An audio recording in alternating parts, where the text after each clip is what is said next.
So have you ever wondered if you can really, truly get a story without understanding the world it came from?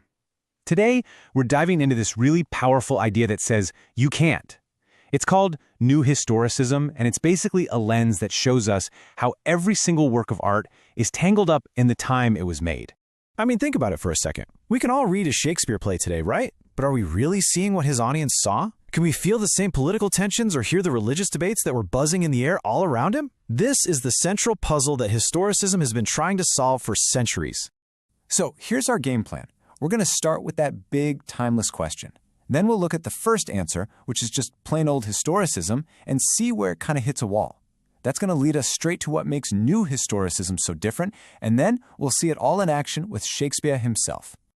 Okay, so let's start at the beginning with the original idea, historicism. This was really the first big systematic attempt to connect a work of art back to the specific moment it was created. And the core idea, it's simple, but it's a game changer. Context is everything. You just can't analyze a 16th century play using 21st century ideas. The thinking goes that every piece of art is, and I quote, determined by its specific historical circumstances. It's a product of its time, period. And this wasn't just some fleeting thought. This idea has a long, serious history. It kicked off with German writers way back in the 18th century and was then built upon by major historians and philosophers for the next 200 years. This is a deep intellectual tradition we're talking about. But, and this is a big but, this whole approach ran into a massive philosophical problem. If every text is a product of its time, well, what about us? What about the historian? Aren't we, as the interpreters, also trapped in our time? And that's the real dilemma, isn't it? We all have a modern worldview. Our beliefs, our science, our politics, everything. How on earth can we shed all of that to see the past with totally objective eyes? Is it even possible to escape our own point of view? Well, some smart people came up with a pretty clever workaround. They said, okay, let's just split it in two. There's the original, meaning, what the author actually intended to say. And then there's the significance, what it means to us today with all our modern baggage. It's a neat way to try and keep that idea of an objective, knowable history alive. But here's the kicker. What if that whole idea is just wrong?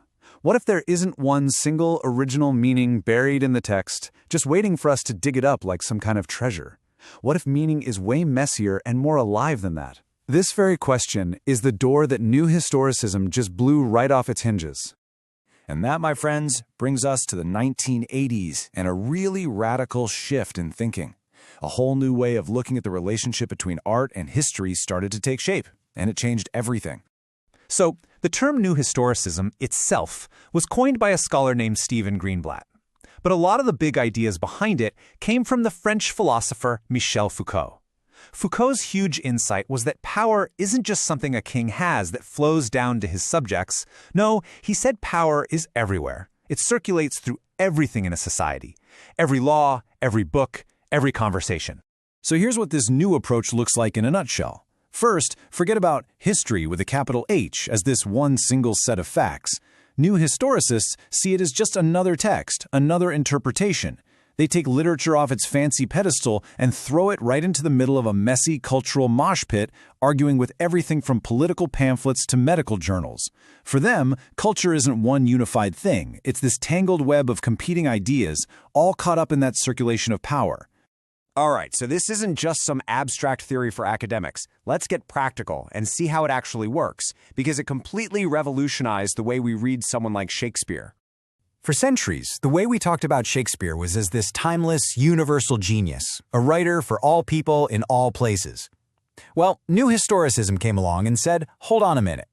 It argued that Shakespeare wasn't some guy floating above his world. He was knee-deep in it, actively participating in the biggest fights of his day. And this way of thinking just unleashed this wave of incredible new studies. All of a sudden, critics weren't just admiring the poetry, they were digging into the plays for clues about colonialism, for challenges to royal authority, for shifting ideas about gender and sexuality. They started to see the plays as battlegrounds for the big ideas of the Elizabethan era. And this gets us to the most crucial point of all. For a new historicist, literature isn't just a passive mirror that reflects what was happening in history. No way. It's an active player. A play or a novel can either prop up the dominant powers of its time, or it can challenge them. It's part of the engine that actually creates culture. So that leaves us with one last big thought to chew on. If history isn't a fixed thing, but a story that we're all constantly rewriting, and if our art is part of the ink we use to write it, then you have to ask yourself, what story are our movies, our music, and our books writing about us right now? What are future historians going to see when they look back and read the story of our time?